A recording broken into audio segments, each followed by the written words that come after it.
Egypt या मिस्र, ये नाम सुनते ही आपके दिमाग में जो पहली इमेज बनती है वो है पिरामिड की। 3000 साल चलने वाली एक ऐसी सभ्यता जहां पीढ़ी दर पीढ़ी अपने राजाओं को पिरामिड में रखा जाता था ताकि एक दिन वो जिंदा हो सकें। एक ऐसी सभ्यता जो जिंदा लोगों से ज्यादा मुर्दों पर पैसा खर्च करती थी। एक ऐसा देश जहां राजाओं का दिल निकालकर उन्हें पत्थरों के पहाड़ों में कैद कर दिया जाता था ताकि वो दोबारा जिंदा हो सके, क्योंकि उनके राजा यानी फराओ ही उनके भगवान थे। फराओ के अलावा सूरज को भी भगवान का दर्जा मिला हुआ था। वो सभ्यता अपने देवताओं को जिंदा रखती रही, लेकिन फिर एक दिन आया और ये सब कुछ खत्म हो गया। अपनी प्राचीन जड़ों से दूर आज का इजिप्ट अरबी बोलता है, इस्लाम को मानता है और काहिरा उसकी कैपिटल है। सवाल यह है कि जो सभ्यता 3000 साल तक नहीं बदली, उसके साथ आखिर ऐसा क्या हुआ कि आज वो बिल्कुल अलग नजर आती है। आखिर कैसे इजिप्ट में इस्लाम फैला? क्या इजिप्ट की सभ्यता को किसी तलवार से मिटाया गया, या किसी प्रलय ने सब कुछ खत्म कर दिया, या फिर रातों रात सब कुछ पलट गया? आज इसी कहानी को हम जानेंगे, क्योंकि इजिप्ट के पिरामिडों से लेकर इस्लाम के आने तक का इतिहास बेहद ही कॉम्प्लेक्स और इंटरेस्टिंग है। तो वीडियो को पूरा देखिएगा, क्योंकि अपना इतिहास नहीं जानोगे तो खुद को कैसे पहचानोगे। इजिप्ट के पिरामिड से इस्लाम के बदलाव को समझने के लिए हमें उस सिस्टम की जड़ों में जाना होगा जिसने इस सभ्यता को महान बनाया था। 3150 ईसा पूर्व के आसपास इजिप्ट में एक राजा हुए, राजा नॉर्मर। इन्होंने आज के इजिप्ट के ऊपरी और निचले हिस्से को एक किया था। नॉर्मर से पहले इजिप्ट कोई महान साम्राज्य नहीं था। यह दर्जनों छोटे कबीलों और आज़ाद रियासतों में बटा एक बिखरा हुआ इलाका था। ऊपरी और निचले इजिप्ट के इन छोटे शहर राज्यों के बीच जमीन, व्यापार और नील नदी के पानी पर कब्जे के लिए कई सारे युद्ध होते रहते थे। सत्ता किसी ईश्वरीय व्यवस्था के हाथ में नहीं थी, बल्कि उन लोकल सरदारों के पास थी जिनकी हैसियत सिर्फ उनकी सेना की ताकत से तय होती थी। हालांकि इन्हीं आपसी संघर्षों के बीच इजिप्टवासी खेती करना, सिंचाई की व्यवस्था बनाना और शुरुआती चित्रलिपि को गढ़ना सीख रहे थे। इजिप्ट के इसी बिखराव और कबीलाई दौर को नार्मर ने खत्म करके पूरे इलाके को जीता और एक साम्राज्य में बदलने का काम किया। इसके पीछे एक आइडियोलॉजिकल बुनियाद डाली गई जिसको कहा गया मात, यानी ब्रह्मांड का संतुलन और एक डिवाइन सिस्टम। इस पूरे सिस्टम का सेंटर पॉइंट था फराओ, और फराओ को सबसे अहम काम था नील नदी की सालाना बाढ़ को कंट्रोल करना। हालांकि ये काम करने के लिए काफ़ी क्रूरता बरती गई। नार्मर पैलेट के सबूत साफ बताते हैं कि उसने भयंकर मिलिट्री ताकत और कत्लेआम से इजिप्ट को एक किया था, और मात सिर्फ उस कब्जे को सही ठहराने का एक तरीका था। तो राजा की ताकत का केंद्र बिंदु था नील नदी।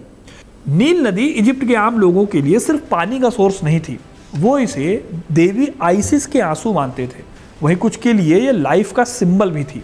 इसी नदी के सहारे इजिप्ट के फराओ यानी राजाओं ने अपने आप को भगवान बनाकर रखा। नील नदी के इकोसिस्टम ने मौत के बाद की लाइफ यानी आफ्टर लाइफ की एक बेहद कॉम्प्लेक्स इकोनॉमी खड़ी कर दी। ये खजाने पर सिर्फ बोझ नहीं थी, बल्कि हजारों मजदूरों और आर्टिस्ट को रोजगार देने वाली एक बड़ी इंडस्ट्री थी। प्राचीन इजिप्ट की एनाटॉमी की समझ आज के नज़रिए से काफ़ी अलग थी। उनका मानना था कि इंसान की फीलिंग्स, यादें और बुद्धि उसके दिल में होती है, दिमाग में नहीं होती। इसीलिए अमीर और शाही लोगों को ममी बनाते वक्त नाक के रास्ते एक हुक डालकर उनके दिमाग को बाहर निकाल दिया जाता था, क्योंकि उनके लिए ये दिमाग जो है ये बेकार था।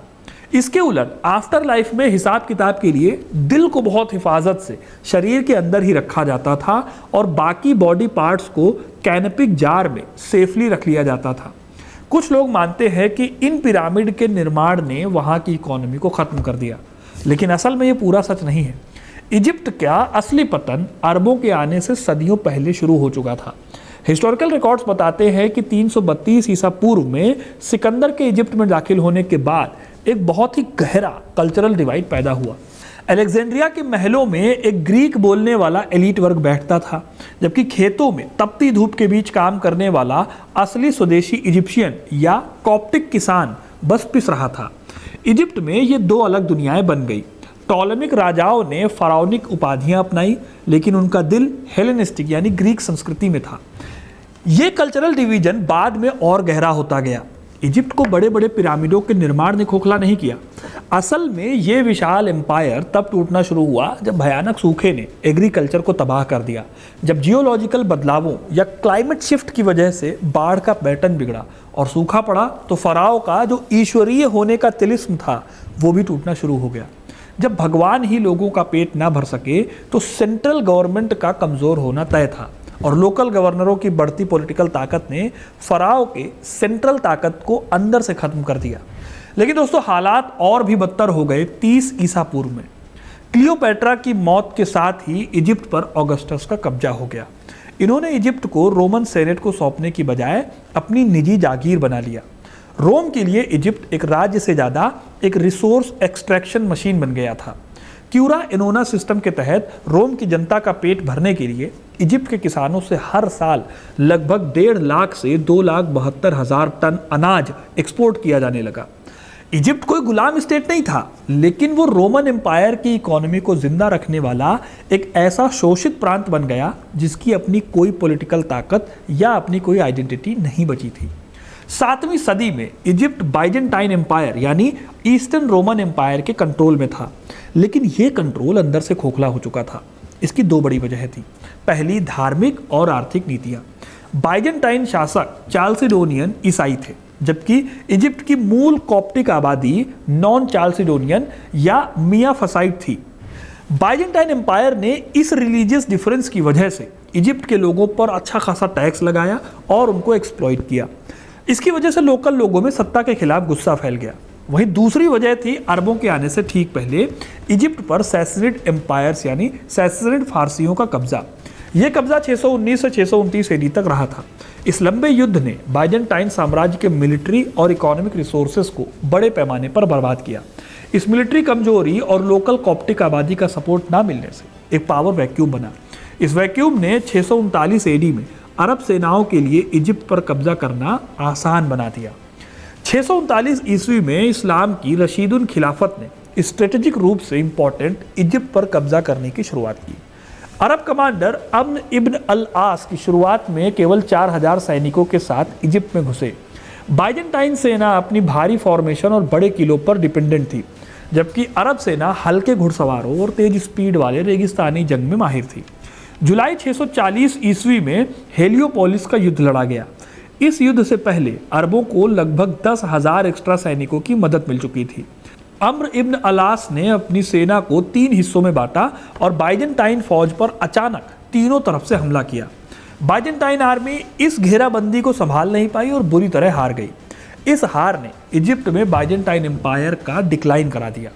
हेलियोपोलिस की लड़ाई में करारी हार के बाद बाइजेंटाइन आर्मी और उसके गवर्नर साइरस अपनी जान बचाकर बेबीलोन या काहिरा के किले के अंदर छिप गए। ये 60 फुट ऊंची पत्थर की दीवारों वाला ऐसा किला था जिसे भेदना उस वक्त लगभग इम्पॉसिबल माना जाता था। जुलाई 640 ईस्वी के बाद अरब सेना ने इस किले की सख्त घेराबंदी शुरू कर दी। चिलचिलाती धूप, धूल भरी हवाएं और लगातार 7 महीने का लंबा इंतजार। किले के बाहर अरब सेना डटी रही और किले के अंदर बाइजेंटाइन सप्लाईज खत्म होने लगी। भूख से ज़्यादा तेजी से अंदर बैठे सैनिकों का मनोबल टूट रहा था। उन्हें लगने लगा था कि कॉन्स्टेंटिनोपल यानी कुस्तुनतुनिया से उनको कोई हेल्प नहीं मिलने वाली। किले के अंदर सिर्फ मनोबल नहीं टूट रहा था, बल्कि साइरस ने एक तरफा फैसला लेते हुए सम्राट हेरक्लिस की मंजूरी के बिना अरबों के साथ सरेंडर और जजिया टैक्स देने की सीक्रेट बातचीत शुरू कर दी। इसी वजह से हिस्टोरियंस साइरस के कैरेक्टर पर सवाल खड़े करते हैं। कुस्तुनतुनिया के सम्राट हेरोक्लियस और कई इतिहासकारों ने साइरस को एक गद्दार और कायर के रूप में पेश किया, लेकिन अगर हम ग्राउंड रियलिटी को देखें तो तस्वीर कुछ और नजर आती है। साइरस कोई बेवकूफ़ नहीं था, वो एक रियलिस्ट था। उसको अच्छे से पता था कि किले के बाहर रहने वाली कॉप्टिक जनता बाइजेंटाइन शासकों से नफरत करती है। वो ये भी जानता था कि इजिप्ट के आम लोग बाइजेंटाइन एम्पायर को बचाने के लिए हथियार नहीं उठाने वाले। हालांकि इस नफरत का जिम्मेदार कोई और नहीं बल्कि खुद साइरस था। उसने सालों तक कॉप्टिक लोगों का क्रूर रिलीजियस उत्पीड़न किया था। अपनी ही नीतियों से लोकल सपोर्ट को खत्म कर चुका था साइरस, और अब 60 फुट ऊंची दीवार के पीछे वो फंसा हुआ था, जो बिना कुस्तुनतुनिया की मदद के सिर्फ एक कब्रगाह साबित होती। ऐसी हालत में सरेंडर का जो फैसला है कोई दूरदर्शी कूटनीति नहीं थी, बल्कि एक हताश रियलिस्ट का आखिरी दांव था। जब साइरस को दिख गया कि उसकी अपनी क्रूरता के चलते इजिप्ट के लोग अरबों तक को बर्दाश्त करने के लिए तैयार हैं, तो उसने कम से कम नुकसान के साथ जजिया देकर पीछे हटने में समझदारी समझी। बेबीलोन किले के पतन ने इजिप्ट में बाइजेंटाइन मिलिट्री की रीढ़ हमेशा के लिए तोड़ दी। 641 ईस्वी के आखिर में अलेक्जेंड्रिया की ट्रीटी हुई और इस संधि की शर्तें उस टाइम के हिसाब से बहुत ज़्यादा चौंकाने वाली थी। इसमें शहरों को जलाने या आम लोगों के खून खराबे की बात नहीं की गई। इसकी बजाय 11 महीने के सीज फायर, बाइजेंटाइन आर्मी की समंदर के रास्ते सुरक्षित वापसी और कॉप्टिक ईसाइयों और यहूदियों के लिए पूर्ण धार्मिक स्वतंत्रता यानी इस्लाम के हिसाब से धिम्मी के दर्जे का प्रावधान रखा गया। अरब कमांडरों को साफ साफ इंस्ट्रक्शंस थे कि किसी भी चर्च को नुकसान नहीं पहुंचाया जाएगा। आम कॉप्टिक किसानों के लिए यह सत्ता परिवर्तन की एक राहत थी। रोम का जो क्यूरा एनोना कॉन्सेप्ट था वो तुरंत खत्म कर दिया गया। सत्ता अब अलेक्जेंड्रिया यानी एलीट के हाथों से निकलकर फुस्टाट यानी अम्र द्वारा बसाई गई नई राजधानी के अरब कमांडरों के पास आ गई। अरबों के आने के बाद इजिप्ट के टैक्स सिस्टम में कोई बड़ा बदलाव नहीं हुआ, बल्कि सिर्फ पैसे जाने की दिशा बदल गई। बाइजेंटाइन दौर के पुराने टैक्स ढांचे को ही बनाए रखा गया, बस उनका अरबीकरण करके गैर मुस्लिमों पर जजिया और खराज टैक्स लागू कर दिया गया। सिविल एडमिनिस्ट्रेशन और टैक्स वसूली का काम कॉप्ट ईसाइयों के हाथों में ही रहा, क्योंकि रेगिस्तानी युद्ध में माहिर अरब लड़ाके इस बहुत ही कॉम्प्लेक्स सिस्टम को चलाना नहीं जानते थे। इसके अलावा शुरुआती अरब रूलर्स ने खुद धर्मांतरण को बढ़ावा नहीं दिया। वो जानते थे कि अगर इजिप्ट की जनता ने तुरंत इस्लाम अपना लिया तो जजिया से होने वाली कमाई खत्म हो जाएगी। इसीलिए ये एक हिस्टोरिकल मिथक है कि लोगों को तलवार के डर से रातों रात मुसलमान बनाया गया। असलियत ये है कि इस जीत के बाद भी 13वीं से 14वीं शताब्दी तक इजिप्ट एक ईसाई डोमिनेटेड देश ही बना रहा और रिलीजियस कन्वर्जन की एक बहुत ही धीमी प्रक्रिया चलती रही। हिस्टोरियंस के बीच एक लंबी बहस रही है कि इजिप्ट के लोगों ने इस्लाम क्यों अपनाया। दशकों तक इसे सिर्फ जजिया से बचने का तरीका माना गया, लेकिन रियलिटी देखें तो समाज के अलग अलग हिस्सों के लिए इसके कारण अलग अलग थे। सोशल मोबिलिटी और नए एफ्रो यूरेशियन ट्रेड नेटवर्क का इकोनॉमिक फायदा उठाने के लिए इजिप्ट के व्यापारियों और कुलीन वर्ग ने इस नई पहचान को अपनाना शुरू किया। दूसरी तरफ शुरुआती इस्लामी काल, खास तौर पर उमैयद डायनेस्टी में राज्य वास्तव में धर्मांतरण को बहुत ज़्यादा प्रमोट नहीं करता था ताकि जजिया से होने वाली कमाई बनी रहे। लेकिन जब एडमिनिस्ट्रेशन की भाषा बदलकर अरबी कर दी गई और 8वीं-9वीं सदी में टैक्स बहुत ज़्यादा बढ़ा दिया गया और कॉप्टिक किसानों ने इसके खिलाफ हथियारबंद विद्रोह किए और इन विद्रोहों को जब कुचल दिया गया, तब आम जनता का सब्र टूट गया। दूसरे किसी विद्रोह की अब ताकत बची नहीं थी। एडमिनिस्ट्रेशन लगातार अर्बनाइज हो रहा था और टैक्स लगातार बढ़ता जा रहा था। इन वजहों से इजिप्ट की जो डोमिनेटेड आबादी थी उसने धीरे धीरे अपना धर्म बदल दिया। उमैयद खलीफाओं की एंटी कन्वर्जन नीति काफ़ी हद तक इकोनॉमिक्स पर टिकी हुई थी। स्टेट का खजाना गैर मुस्लिमों से मिलने वाले जिजिया पर बहुत ज़्यादा डिपेंडेंट था। अगर इजिप्ट की पूरी आबादी तुरंत मुसलमान बन जाती तो टैक्स का ये बड़ा सोर्स खत्म हो जाता। इसीलिए इकोनॉमी को बचाने के लिए कुछ नए रिलीजियसली कन्वर्टेड मुसलमानों से भी टैक्स वसूला जाता रहा। ऑब्वियस सी बात यह है कि यह मानना पूरी तरह से सही नहीं होगा कि कॉप्ट्स ने अरबों का खुशी खुशी स्वागत किया। जब उमैयद और अब्बासिद शासकों ने टैक्स का बोझ बढ़ाया तो नाइल डेल्टा के दलदली इलाकों में रहने वाले कॉप्ट्स ने एक लंबा और हिंसक सशस्त्र विद्रोह किया। इसे बशमूरिक विद्रोह भी कहा जाता है। ये प्रतिरोध इतना मजबूत था कि 832 ईस्वी में अब्बासिद खलीफा अल मामून को खुद अपनी भारी सेना को लेकर बगदाद से इजिप्ट आना पड़ा। इस विद्रोह को बेरहमी से कुचलकर बस्तियां जला दी गई, बचे हुए विद्रोहियों को गुलाम बना लिया गया। इसी हार के बाद कॉप्टिक प्रतिरोध हमेशा के लिए टूट गया और इजिप्ट में बड़े पैमाने पर धर्मांतरण की लहर तेज हुई। इस सत्ता परिवर्तन को 9वीं सदी के इस्लामी इतिहासकार अल बालाधुरी बाइजेंटाइन जुल्म से मुक्ति के रूप में देखते हैं, जबकि जॉन ऑफ निकियू जैसे शुरुआती कॉप्टिक क्रॉनिकल्स इसे एक विनाशकारी आक्रमण तो मानते हैं, लेकिन साथ ही बाइजेंटाइन शासकों के पापों के लिए एक ईश्वरीय सजा भी बताते हैं। धार्मिक बदलाव के साथ साथ इजिप्ट में लैंग्वेज का भी एक बड़ा चेंज हुआ। 7वीं सदी में जब अरब आए थे तब इजिप्ट की सरकारी और प्रशासनिक भाषा ग्रीक होती थी, जबकि कॉप्टिक केवल आम जनता और चर्च की भाषा थी। 8वीं सदी की शुरुआत में उमैयद खलीफाओं ने एक सख्त एडमिनिस्ट्रेटिव फैसला लिया और सरकारी कामकाज की भाषा को बदलकर अरबी कर दिया। इसके बाद अरबी सत्ता, रुतबे और रोजगार की सबसे बड़ी ज़रूरत बन गई। 10वीं सदी में फातिमिद काल तक आते आते अरबी व्यापार और रोज़मर्रा के जीवन की मुख्य ज़बान बन गई। जो व्यक्ति अरबी नहीं जानता था वो सीधे तौर पर आर्थिक और प्रशासनिक सिस्टम से बाहर हो जाता था। 14वीं सदी तक कॉप्टिक आम बोलचाल से पूरी तरह से खत्म हो गई और केवल चर्च की चार दीवारी तक और इसके साथ साथ धार्मिक रस्मों तक सिमट कर रह गई। सदियों पुराने पेपराइज दस्तावेजों पर यूनानी और कॉप्टिक लिपि की जगह पूरी तरह से अरबी ने ले ली। प्रशासन और अर्थव्यवस्था के इसी दबाव ने इजिप्ट की लिंग्विस्टिक पहचान को हमेशा के लिए बदल दिया। दोस्तों, ये सोचना ऐतिहासिक रूप से गलत है कि प्राचीन इजिप्ट कभी खत्म नहीं हुआ या उसने अपना अतीत मरने नहीं दिया। असलियत ये है कि प्राचीन इजिप्ट का धर्म, भाषा और मूल संस्कृति सदियों पहले पूरी तरह से मिट चुके थे। आज का इजिप्ट एक अरबी बोलने वाला सुन्नी मुस्लिम देश है और सदियों तक यहाँ इस्लामी मान्यताओं में प्राचीन फराओं को केवल अहंकार और अधर्म के रूप में ही देखा जाता था।